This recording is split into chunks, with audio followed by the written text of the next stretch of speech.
এটা হচ্ছে যে মেইনলি এই ধরনের যে মানে প্রফেশনাল হ্যাজার্ডস যেগুলো হুম, তার মধ্যে তো এটা পড়ছে। তো এইটার প্রধান কারণ হচ্ছে আমাদের যে স্পাইনাল কর্ডটা তার পাশে হচ্ছে আছে প্যারাস্পাইনাল মাসলস, অর্থাৎ ওই জায়গাগুলোতে মাংসপেশি আছে। হুম, বহুক্ষণ ধরে মাংসপেশিটা এক অবস্থায় টট হয়ে রয়ে যাওয়ার জন্য, মানে কন্ট্রাক্টেড অবস্থায় থেকে যাওয়ার জন্য ওই জায়গাটার পরে রিল্যাক্সেশনে প্রবলেম হয় বলে এই প্যারাস্পাইনাল স্ট্রেচিংটাতে মানুষের ভালো লাগে এবং প্যারাস্পাইনাল কন্ট্রাকশনটা বেটার হয়। এখন ঘটনা হচ্ছে যেটা সেইটার ঘরোয়া সমস্যার সমাধান হচ্ছে ব্যাক স্ট্রেচিং।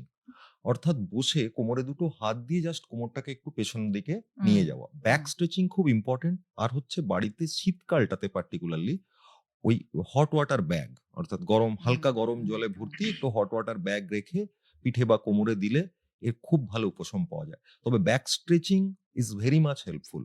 এই হুম, ধরনের হুম, প্রবলেমের ক্ষেত্রে হুম, প্যারাস্পাইনাল মাসল স্ট্রেচ করবেন। হুম, প্যারাস্পাইনাল মাসল টট হয়ে গেলেই এই ধরনের সমস্যাগুলো হয়। হুম। এগুলো প্রফেশনাল হ্যাজার্ড, যারা আমরা অনেকক্ষণ চেয়ারে বসে থাকি, এই প্রবলেমগুলো হয়। ব্যাক স্ট্রেচিং ইম্পোর্টেন্ট এবং ঘরোয়া সমস্যার সমাধান হচ্ছে হট ওয়াটার কম্প্রেশন।